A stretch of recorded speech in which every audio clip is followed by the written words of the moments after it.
नमस्कार बच्चों। तो जैसा कि आप सभी लोग आज पेपर देकर आए हैं और उम्मीद भी करता हूं कि आज आप सभी लोगों का पेपर अच्छा गया होगा। बच्चों, हमारी एकेडमी की तरफ से अब आपको सॉल्यूशन प्रोवाइड कराया जाएगा और एकदम सटीक सॉल्यूशन होगा, तो घबराने की जरूरत नहीं है। आप अपने मार्क्स काउंट करते रहें और आप हमें अपना स्कोर एंड में बताएंगे। ठीक है, देखिए आप सभी लोगों के लिए बनाया गया है, ये सॉल्यूशन के लिए तैयार भी किया गया है।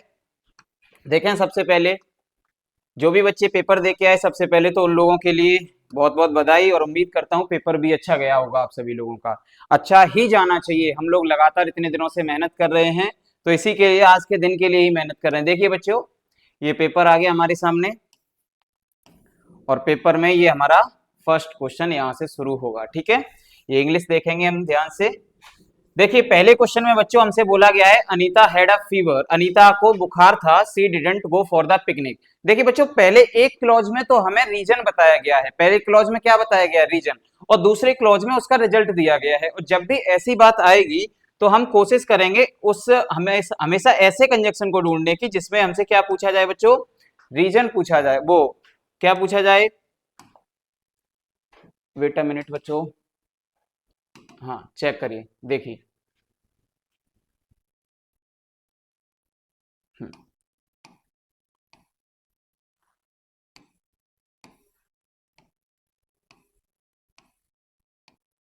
देखिए, ये आपका पहला क्वेश्चन था जिसमें हम क्या करेंगे। देखें, पहले क्वेश्चन में हमें क्या बोला गया? अनीता हैड अ फीवर, और जिसमें हमें एक तरफ तो दिया गया है कंडीशनल क्लॉज और दूसरी तरफ दिया गया है रिजल्ट क्लॉज, यानी कि वो क्यों नहीं जा पाई। और जब बच्चों क्यों का जवाब आपसे पूछा जाए तो हमेशा याद रखेंगे कि अनीता जो है वो इसलिए नहीं जा पाई क्योंकि उसको फीवर था। तो यानी कि एक तरफ हमसे रीजन पूछा गया है, दूसरी तरफ उसका रिजल्ट बताया गया है। और नॉर का बच्चों यूज हम रीजन वाले क्लॉज में नहीं करते हैं, तो रीजन वाले क्लॉज में हम यूज करते हैं सिंस का। एंड वो कंजक्शन होता है जो दो इवेंट्स को आपस में जोड़ता है, जो दो इवेंट्स को आपस में क्या करता है? जोड़ता है। स्टिल का मतलब होता है बच्चों टाइमिंग के लिए, हम टाइम फ्रेम को बताते हैं। ठीक है, तो हमारा सही आंसर क्या होगा? ऑप्शन नंबर बी होगा। ठीक है, देखिए नेक्स्ट हमारे सामने सेकंड क्वेश्चन हमसे कह रहा है बच्चों कि चूज द करेक्ट सिनोनिम बताना है। आपको क्या बताना है? सिनोनिम। देखिए बच्चों, हमारे सामने लिखा है ऑरी, और इस सिनोनिम ऑरी बताता है हमको कि कोई चीज जब मिस स्पेल्ट हो यानी कि गलत हो। और जब गलत के लिए तो देखें हम हमारे सामने असाइन का मतलब होता है एक तरीके से जोड़ना। असाइन का मतलब क्या होता है? जोड़ना। ठीक है, स्ट्रेट का मतलब होता है सीधा और ड्राई का मतलब होता है सूखा। तो हमारे लिए गलत के लिए कौन सा मीनिंग हो गया? रॉन्ग। कौन सा हो गया? रॉन्ग। तो आवरी का मतलब क्या हो गया? रॉन्ग। ठीक है, ऑब्सक्योर का मतलब होता है बच्चों धुंधला। क्या होता है? धुंधला। जो हम जैसे क्लियरली विजिबल ना हो, जो कैसा ना हो? क्लियरली विजिबल ना हो। और जो क्लियरली विजिबल नहीं होगा वो कैसा होगा? हमारे लिए कंफ्यूजिंग होगा, जिसमें हम डिसीजन नहीं ले पा रहे हैं। जब हम सही तरीके से डिसीजन नहीं ले सकते उसी को हम क्या बोलेंगे? ऑब्सक्योर बोलेंगे। ठीक है बच्चों, नेक्स्ट क्वेश्चन बोला गया है, देखो एक्सटिक्ट। सेम तीनों ही वर्ड्स बिल्कुल सेम नोट से आए हैं लिखाए हुए में से। देखेंगे ये जहां लिखाया गया है यहाँ पर हमने आपको पहले भी जब हमने प्रैक्टिस सेट लगवाए थे तब हमने आपको बताया था कि बच्चों एक्सटिक्ट का मतलब होता है मृत। मृत मीन्स जो एक्टिव ना हो। जो कैसा हो? एक्टिव ना हो। अब जो एक्टिव नहीं है वो मृत ही होगा, और जो मृत होगा तो उसे क्या बोलेंगे बच्चों? एक्सटिंक्ट का मतलब होता है डेड। कैसा होता है? डेड। एकदम लाश की तरह पड़ा हुआ जिसमें कोई एक्टिविटी नहीं हो रही है, तो वो क्या हो जाएगा? डेड। ठीक है, एक्सटिंक्ट का मतलब क्या होता है? डेड। एग्जिस्टेंस का मतलब जो होता है उपस्थिति, कहां? जहां पर हम क्या रहते हैं? प्रेजेंट रहते हैं। ठीक है, लिविंग का मतलब होता है जीवित। देखें नेक्स्ट, हमारे सामने देखो हमारे तीनों ही वर्ड्स बिल्कुल सेम हमारे नोट से आए हुए हैं, बिल्कुल डिक्टो। एक अक्षर का भी चेंजिंग नहीं है। ठीक है, देखें डायरेक्शन में यानी कि क्वेश्चन 5 to 7 में बोला गया choose the correct antonym of the given words, यानी कि आपको क्या बताना है? एंटोनिम्स बताने। तो बच्चों स्केप्टिकल, देखो मैंने पहले ही दिन जिस दिन पहला मॉक टेस्ट लगवाया था उसमें बताया था कि स्केप्टिकल का मतलब होता है बच्चों जब हम क्या होते हैं? कंफ्यूजन में होते हैं, सस्पिशियस होते हैं। ठीक है, और जब सस्पिशियस होंगे तो सस्पिशियस तो हमारा हो गया सिनोनिम। क्या हो गया? सिनोनिम। लेकिन हमें बताना है एंटोनिम। जैसे मान लीजिए हम अपना कोई इवेंट्स रख रहे हैं और उस इवेंट की कोई भी डेट फिक्स नहीं कर पा रहे, तो वो हमारे लिए क्या होगा? सस्पिशियस मैटर होगा। कैसा होगा? सस्पिशियस। लेकिन सर्टेन का मतलब होता है निश्चित। सर्टेन का मतलब क्या होता है? निश्चित। तो हमारा सही आंसर क्या होगा? सर्टेन। ठीक है, वाइल का मतलब होता है बच्चों एक तरीके से बहुत ही पापी व्यक्ति, बहुत ही गंदा व्यक्ति, बहुत ही नीच दरिद्र व्यक्ति। ठीक है, अब जो दरिद्र होगा वो सिनफुल का मतलब होता है पाप से भरा हुआ, यानी कि बहुत ज्यादा गंदा व्यक्ति हो, जो गंदा होगा तो वो सिनफुल होगा। तो ये तो हमारा क्या हो जाएगा, इसका सिनोनिम हो जाएगा। अब बताइए जब ये सिनोनिम हो जाएगा तो ये हमारा क्या हो जाएगा, एंटोनिम हो जाएगा। जो एक पापी व्यक्ति का उल्टा क्या होता है, पापी व्यक्ति का उल्टा होता है जो एकदम सज्जन व्यक्ति हो, अच्छा व्यक्ति हो, अपनी वाणी में मधुरता रखता हो, अपनी वॉइस में एकदम स्वीटनेस रखता हो। ठीक है, तो सही आंसर क्या होगा हमारा, ऑप्शन नंबर बी। एग्जिबिट का मतलब होता है, देखो हमने देखा होगा शहरों में, हमने अगर शहरों में भी नहीं देखा होगा तो मूवीज वगैरह में हमने खूब देखा है कि फलानी सिटी में एग्जीबिशन लगा है। एग्जीबिशन का मतलब एकदम वहां पर बहुत महंगी महंगी चीजें रखी जाती हैं, महंगी महंगी ज्वेलरी रखी जाती है, जहां पर हमें दिखाई जाती है, एग्जीबिशन लगता है। उसी एग्जीबिशन से लिया गया है वर्ड एग्जिबिट। एग्जिबिट का मतलब होता है कोई भी चीज को दिखाना, शो कराना। क्या होता है, शो कराना, यानी कि अनकवर करना। जैसे मान लो आप कोई गाड़ी लेने जाते हैं तो देखा होगा वो गाड़ी के ऊपर पहले एक कवर चढ़ा देते हैं, और कवर चढ़ाने के बाद जब आप गाड़ी लेने जाते हैं उस कवर को हटाया जाता है, यानी कि हटाया जाता है तो अनकवर करते हैं हम किसी चीज को, क्या करते हैं, अनकवर। अब जब अनकवर करते हैं तो डिस्प्ले भी करेंगे। डिस्प्ले का मतलब क्या होता है, दिखाना। डिस्प्ले क्या वर्क करती है, दिखाती है। डिस्प्ले और अनकवर दोनों ही क्या हो जाएंगे, हमारे सिनोनिम हो जाएंगे। और कंसील का मतलब होता है बच्चों हाइड करना। कंसील का मतलब क्या होता है, हाइड करना। अब हमसे पूछा अपोजिट है, अगर हम इसका सिनोनिम बताना चाहें तो ये दोनों हमारे पास सिनोनिम है, लेकिन अगर अपोजिट पूछा है तो हम क्या लगाएंगे, कंसील। क्या लगाएंगे, कंसील का मतलब होता है हाइड करना, छिपाना। ठीक है, चेंज का मतलब क्या होता है बच्चों, बदलना। चेंज का मतलब क्या होता है, बदलना। देखिए हमारे सामने क्वेश्चन नंबर 8 दिया गया है और आपसे पूछा गया है कि choose the correctly spelled word. आपको सही वर्ड बताना है। देखो इंजीनियस कई बार लिखाया गया है, इंजीनियस ये आपका, जिसमें हमने आपको बताया है कि सर एन के बाद IOUS को लेते हैं। ठीक है, इंजीनियस। नेक्स्ट क्वेश्चन देखें, ये बहुत ही छोटे छोटे क्वेश्चन हैं और एक भी क्वेश्चन बिना आपके नोट से नहीं आया है। ठीक है, नेक्स्ट क्वेश्चन देखेंगे तो 9वें नंबर पर हमसे पेट्रोनेज की मीनिंग पूछी है। तो जब भी हमने पेट्रोनेज किया था तब हमने आपको बताया था कि पेट्रोनेज कहां से करते हैं, तो कुछ भी याद नहीं करना, तो ऐसे करके पेट्रो लिख लो। क्या लिख लो, पेट्रो, और यहां से नेज को जोड़ोगे तो देखो कौन सी मीनिंग बन रही है, पेट्रोनेज। कौन सी मीनिंग है आपकी, देखो ये गलत हो गया, ये भी गलत हो गया, ये भी गलत हो गया, तो सही मीनिंग क्या हो गई, ऑप्शन नंबर ए। बोलो क्लियर है। अगर आप इसे नहीं भी आती होगी ना तो बोलकर भी देखोगे तो केवल एक ही शब्द है जिससे पेट्रोनेज की जो साउंड है वो निकल रही है, बाकी किसी भी वर्ड से पेट्रोनेज की साउंड नहीं निकल रही है। ठीक है बच्चों, जब आप देखें इसे, हमारे सामने पैसेज दिया गया है, one of the remarkable achievement of the Neolithic period, यानी कि नव पाषाण काल का एक रिमार्केबल मूवमेंट हमारे पास आज भी है। क्या है, was the invention of wheel, यानी कि अगर उस वक्त पहिए का आविष्कार नहीं हुआ होता तो आज जो वो पहिया है उस नियोलिथिक पीरियड का एक रिमार्क बनकर रह गया है। देखो, तो it brought a rapid progress in a man's life, यानी कि इस आविष्कार ने व्यक्ति के जीवन में इतना परिवर्तन लाया। कैसा परिवर्तन, द व्हील यानी कि जो पहिया होता है वो यूज किया जाता है इन हॉर्स कार्ट्स, यानी कि तांगों में। हॉर्स कार्ट्स का मतलब क्या होता है, तांगों में या बैलगाड़ियों में, एंड ब्लॉक कार्ट्स, बैलगाड़ियों में। दैट है, देखो तब तो क्योंकि पहले गाड़ियां नहीं होती थी, आज की तरह आपकी तरह रेंज रोवर नहीं होती थी, पहले तो बैलगाड़ियां, ऊंट गाड़ियां ही चलती थी, तो उनमें हम पहिए का इस्तेमाल करते थे। हेल्प्ड मैन अ लॉट और lot to carry heavy loads, यानी कि पहिए के आविष्कार से हमें क्या मदद मिली, तो पहिए के आविष्कार से हमें मदद मिली कि जो बोझा हम अपने सिर पर उठाकर ढोते थे, अब वो बोझा हम सिर पर ना उठाकर सीधा डायरेक्ट कहां, पहियों की मदद से हम आगे पीछे ले जा सकते हैं और अपना वजन क्या कर सकते हैं, पहियों पर ले सकते हैं। देयरफॉर, इसलिए, इन दिस पीरियड, इस काल में, transport became quite easy, and transport का मतलब होता है बच्चों यातायात। ट्रांसपोर्ट का मतलब एक ऐसा काम जो आगे जाए और दूसरा काम जो पीछे है, यानी कि समझिए ट्रांसपोर्ट का मतलब हम सामान को इधर से उधर पहुंचा रहे हैं। ठीक है, ट्रांसपोर्ट, अब जैसे हमें भी जाना होता है तो हम ट्रांसपोर्ट का यूज करते हैं, यातायात का यूज करते हैं। ठीक है, became quite easy and weaving. It also helped in it pottery man made, sorry देखें बच्चे ये एक लाइन रहेगी, the wheel was also used for spinning and weaving, it also helped in pottery man made beautiful pots to keep. देखा होगा आपने, जो कुम्हार होता है, क्या कुम्हार, कुम्हार भी पहिए का इस्तेमाल करता है उस पर अपने बर्तन बनाने के लिए। कुम्हार उसी पहिए को घुमाकर ऊपर से क्या बनाता है, बर्तन बनाता है। ठीक है, man made beautiful pots to keep food grains. अब ये जो पॉट्स यानी कि बर्तन थे वो किसके काम में आते थे? तो ये बर्तन काम में आते थे कि फूड ग्रेन्स यानी कि अनाज को रखने के काम में आते थे, एंड स्टोर वाटर, और पानी को रखने के काम में आते थे। ठीक है बच्चों, नेक्स्ट देखेंगे, हमारे सामने दिया गया था tools and weapons of the neolithic as, यानी कि उस समय के जो टूल्स और वेपन्स थे यानी कि औजार और हथियार जो थे, उन औजार हथियारों में neolithic are better, neolithic age के जो यानी कि नव पाषाण काल के जो हथियार और वेपन्स थे वो ज्यादा बेटर थे। कैसे बेटर थे? वो बेटर थे एंड शार्पनर, यानी शार्पर थे, पैने थे, नुकीले थे, देन द पैलियोलिथिक पीरियड, यानी कि पुरा पाषाण काल से।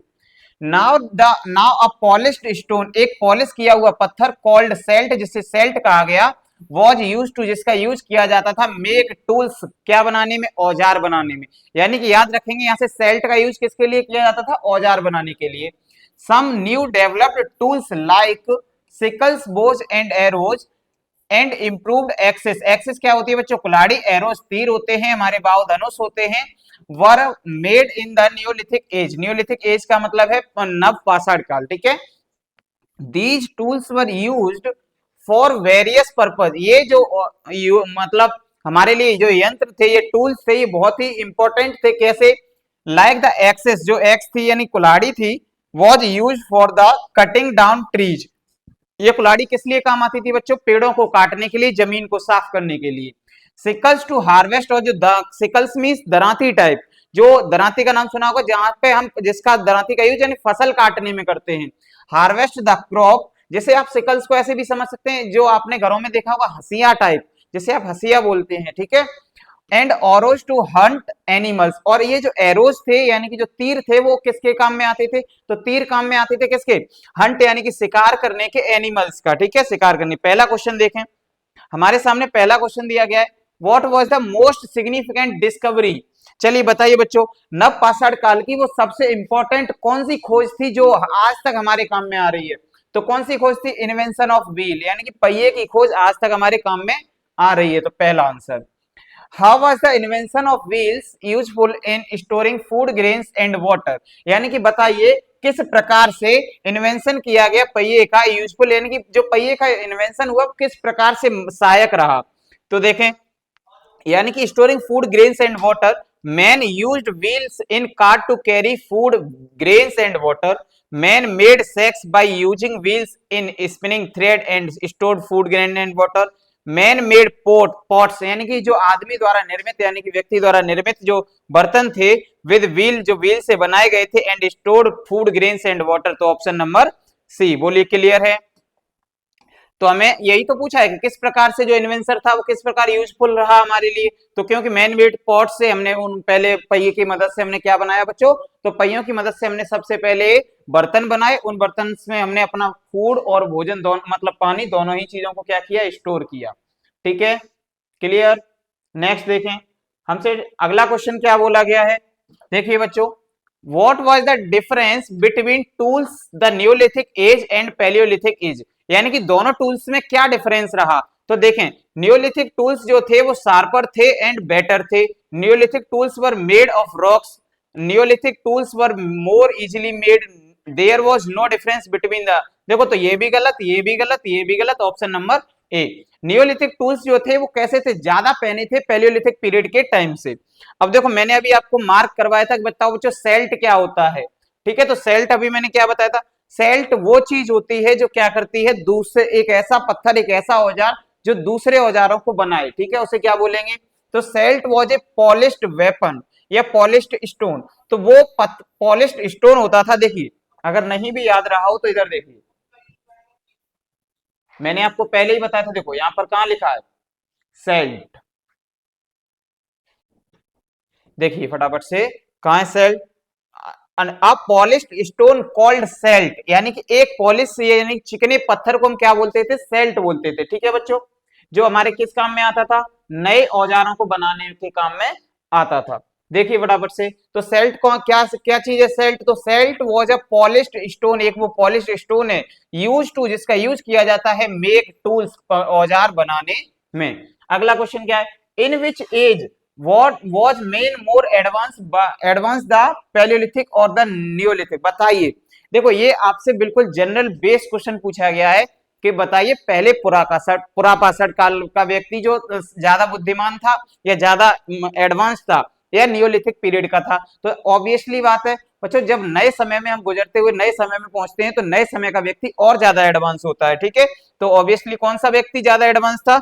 नियोलिथिक पीरियड का। ठीक है, अगला क्वेश्चन देखें 15 से 22 तक क्या बोला गया है।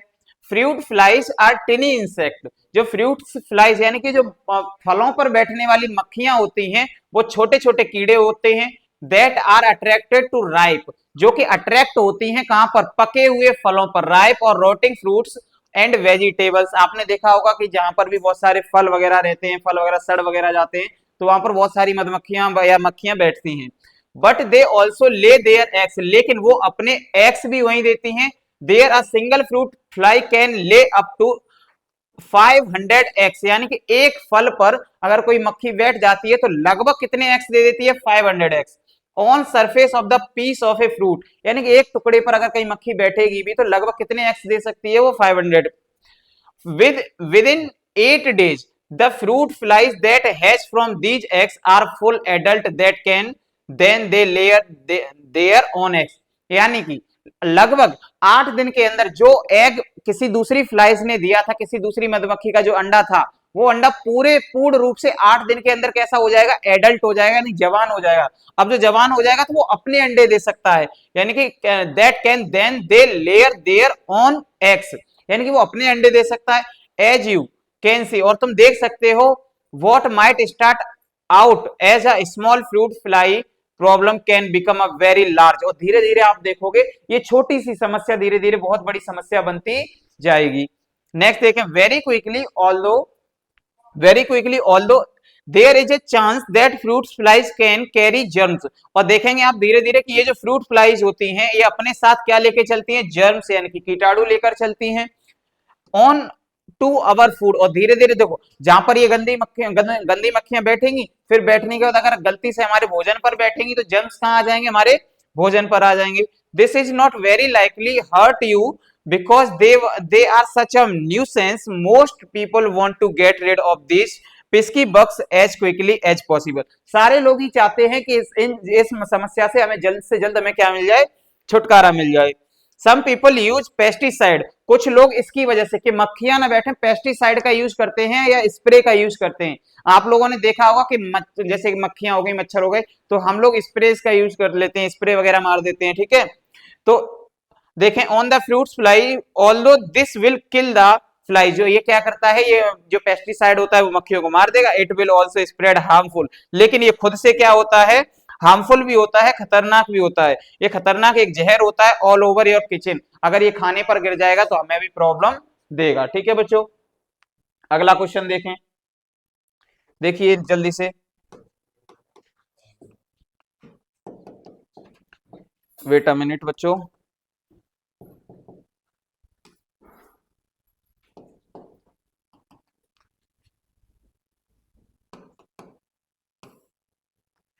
क्या हुआ सर, इसको देखें जरा।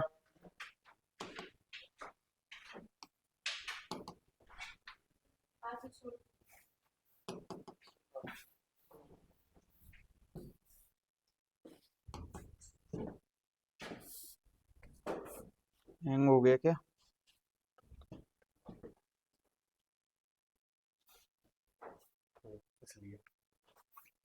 मक्खी बैठी है उस वजह से।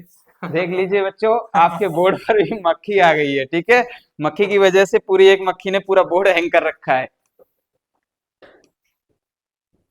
चलिए देखिए, हमारे सामने नेक्स्ट क्वेश्चन क्या है कि why are fruits flies so called, कि बताइए क्यों जो फ्रूट फ्लाइज हैं इनके लिए, तो they live only ripe fruits, they prefer to eat only rotting fruits, their young ones grow on fruits, they thrive on fruits. बताइए, यानी कि हमारे लिए सही आंसर क्या होगा कि इतनी ज्यादा ये क्यों पॉपुलर हैं? तो याद रखें क्योंकि ये जो हैं there young ones grow on fruits, यानी कि भोजन पर इनके वो जो फ्रूट्स होते हैं इन्हीं पर इनके बच्चे क्या होते हैं? बड़े होते हैं और पनपते हैं। ठीक है बच्चों,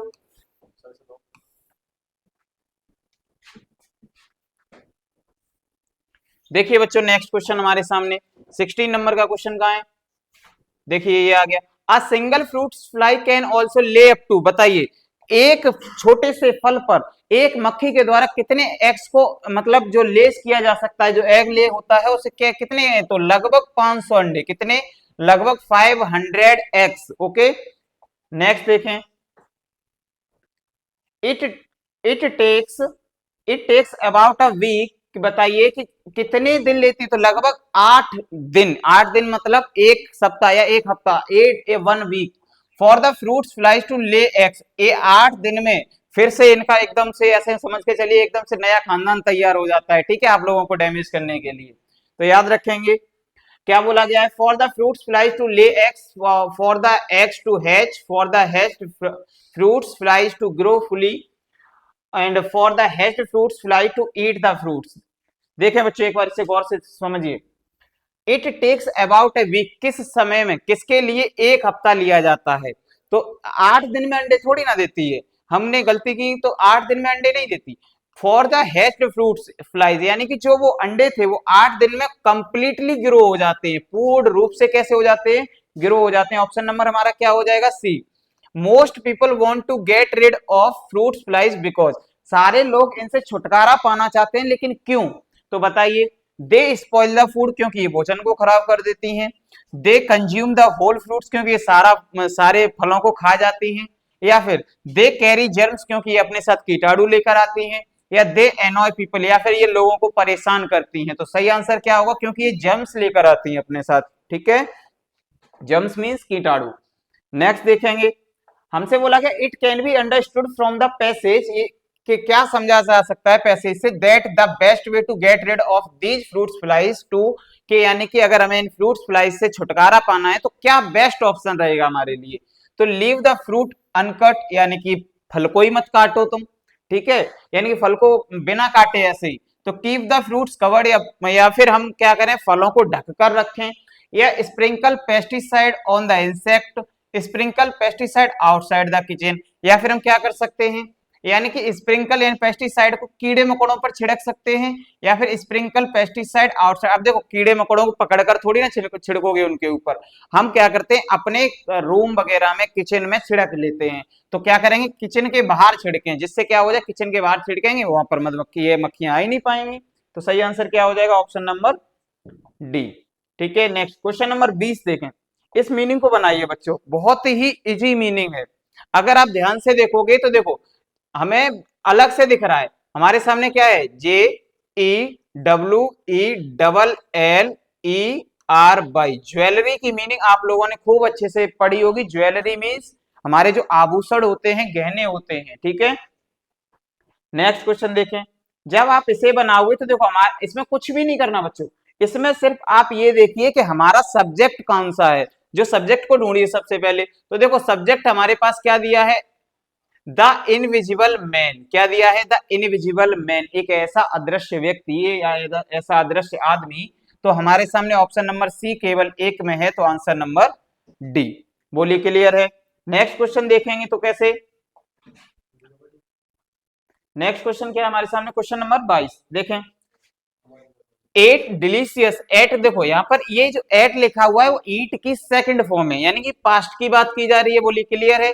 and cooked meat we played or sailed slowly to other island, याद रखें कि तो सबसे पहले कुछ भी नहीं करो, इसमें भी सब्जेक्ट ढूंढो, क्योंकि सब्जेक्ट सबसे पहले चाहिए, सब्जेक्ट हमें दिख भी रहा है, तो ऑप्शन नंबर सी। देखो हमारे पास सी भी कट गया और डी भी कट गया, हमारे पास बचते हैं केवल 2 ऑप्शन। अब जो 2 ऑप्शन बचते हैं उनमें ध्यान से देखिए, हमने क्या किया, स्पोर्ट्स खेला, हमने आराम से क्या खेला, स्पोर्ट्स खेला, और बाद में क्या खाया, स्पोर्ट्स खेला, and ate delicious seafood, और बाद में समुद्री भोजन खाया, जो स्वादिष्ट समुद्री भोजन खाया इन द रेस्टोरेंट। तो ए सी के बाद क्या आना चाहिए बच्चों, ए आना चाहिए, तो देखो कौन सा है, यानी कि ऑप्शन नंबर ए कट गया, क्या बचा हमारे पास, ऑप्शन नंबर बी, तो क्या हो जाएगा, we played sports slowly and ate delicious food, जैसे आप बोलते हो हम कहीं पिकनिक पर घूमने गए, पहले हम लोगों ने खेला, खेलने के बाद हमने पकौड़े खाए, पकौड़े खाने के बाद चाय पी, तो जब आप ऐसे बताते हो तो दोनों ही आप देखो, यहाँ पर जो प्लेड दिया है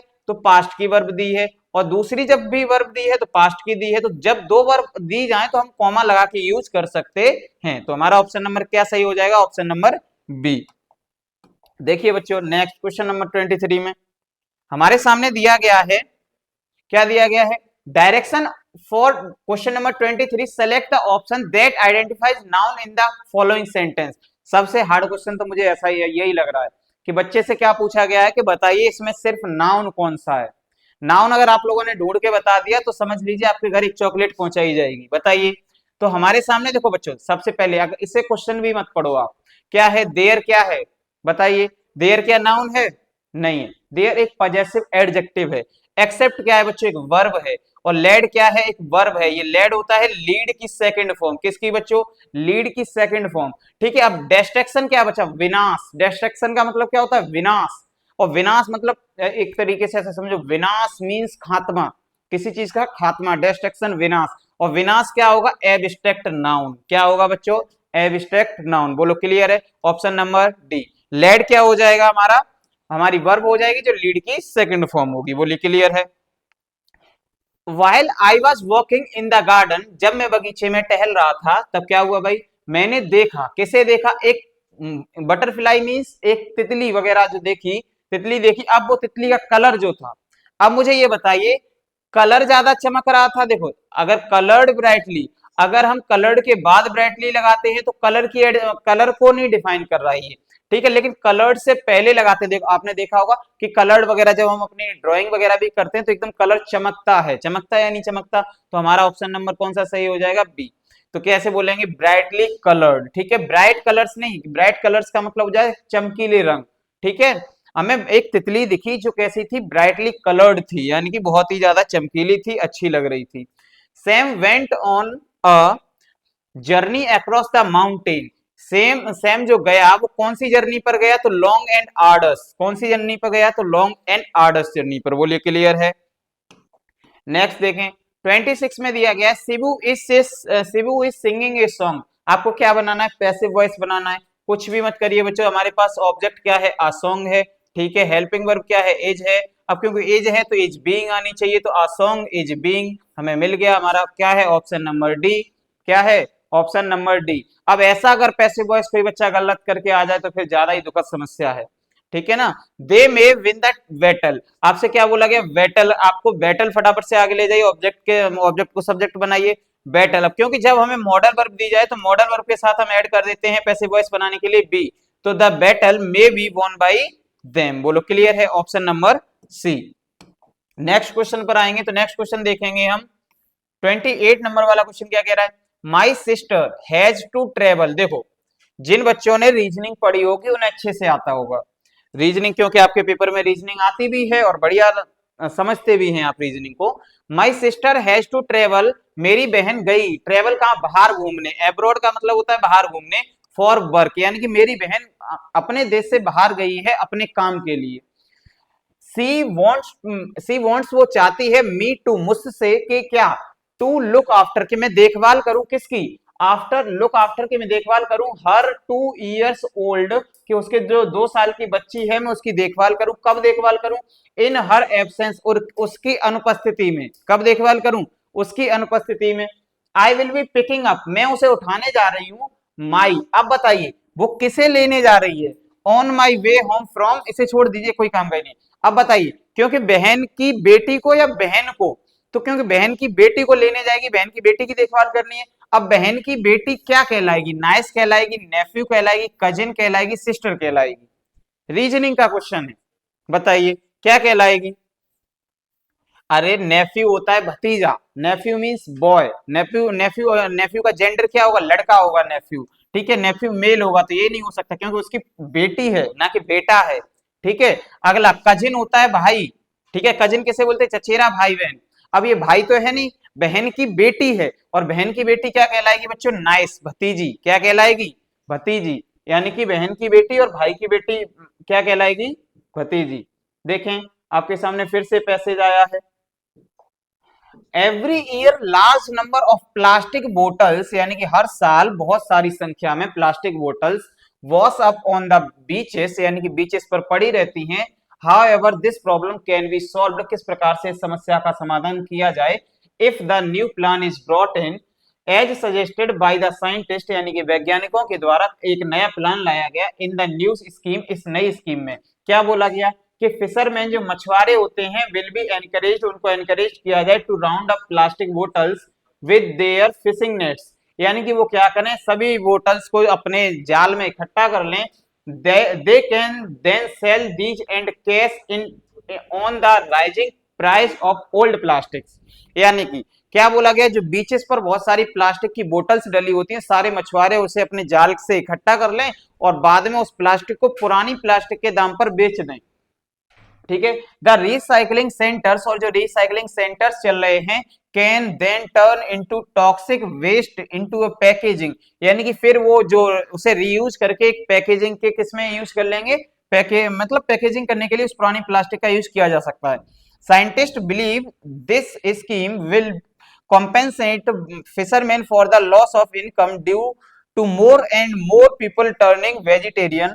Scientists aim to bring in this scheme soon before the fishermen are forced to sell their boats. तो देखिए पहला क्या है, what does bottle wash up on the beach mean, क्या मतलब है इस बात का, जो पहला सेंटेंस था हमारा, bottles are washed on the beach, bottles are left behind the people visiting the beach is washed by the bottles arrive on the shore carried by the waves, कि बताइए देखो, carry bottles arrive on the shore, यानी कि शोर का मतलब होता है बच्चों किनारा, कि जो बोटल्स है वो किनारे पर आ गई किसके द्वारा, वेव्स के द्वारा। तो समुद्र में बोटल्स प्रोड्यूस थोड़ी ना हो रही है, ठीक है, समुद्र थोड़ी ना बोटल्स को बना रहा है, तो बोटल्स कहां से आ रही है कि जो लोग घूमने जाते हैं बीच वगैरह पर वही बोटल्स को क्या कर देते हैं, छोड़ देते हैं वहां पर, ठीक है, वही बोटल्स को क्या कर देते हैं, छोड़ देते हैं। तो हमारा सही आंसर क्या हो जाएगा, ऑप्शन नंबर बी।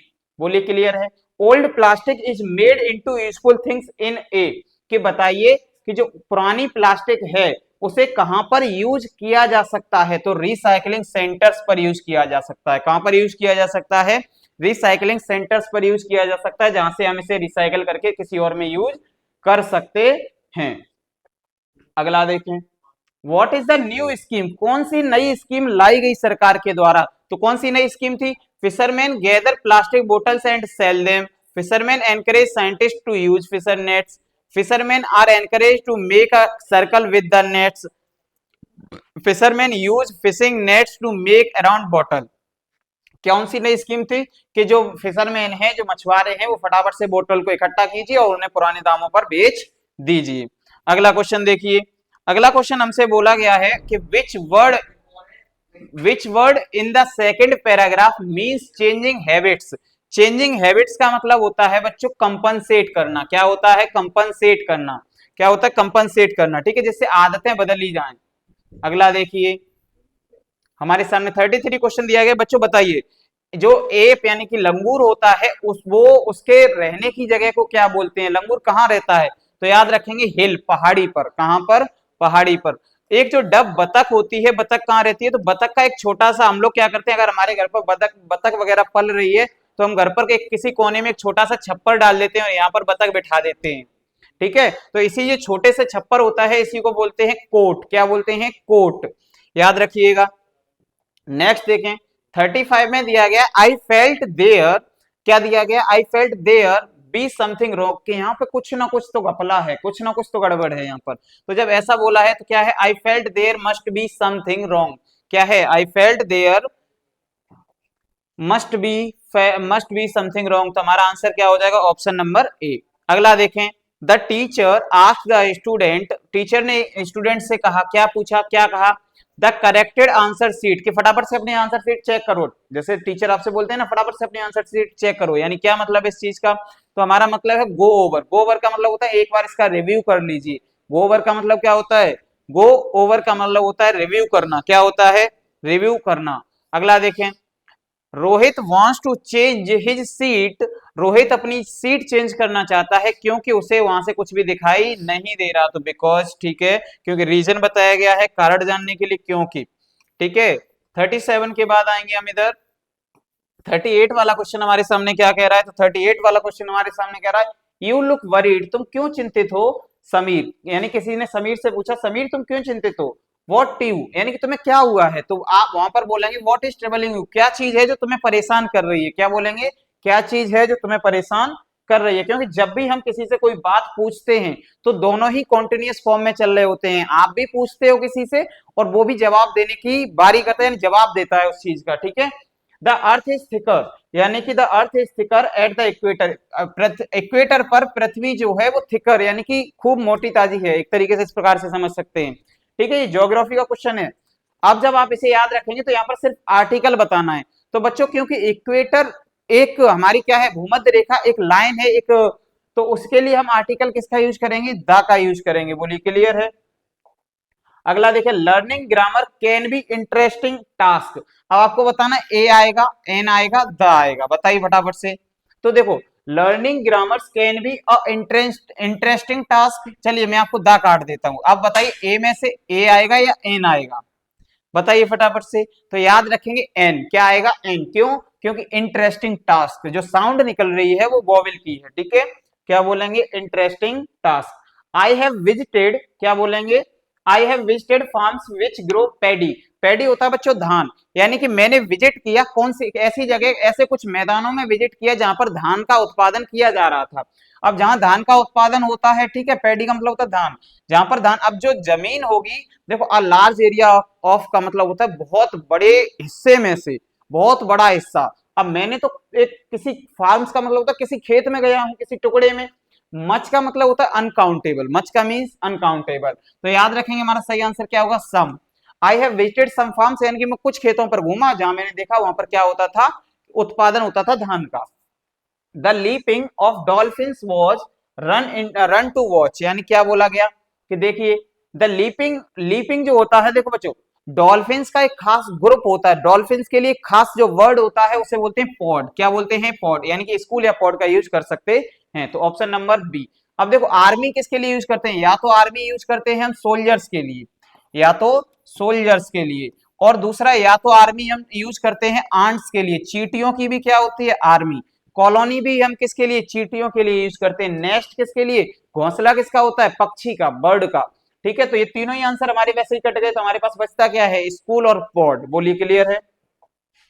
नेक्स्ट देखेंगे, she going to be late for, she going to be late for the concert. देखो बच्चों इसमें जिस बच्चे ने पहचान लिया, देखिए इधर क्या दिया हुआ, आईएनजी फॉर्म दी हुई है, क्या दी हुई है, आईएनजी फॉर्म दी हुई है। तो कौन सा इनमें से आईएनजी के लिए यूजफुल रहेगा, जो हमारी कॉन्टिन्यूअस फॉर्म रहेगी तो कौन सी रहेगी, इज। तो हमारा सही आंसर क्या होगा, is she going to be late for the concert. अगला देखें, Deepak is a healthy boy.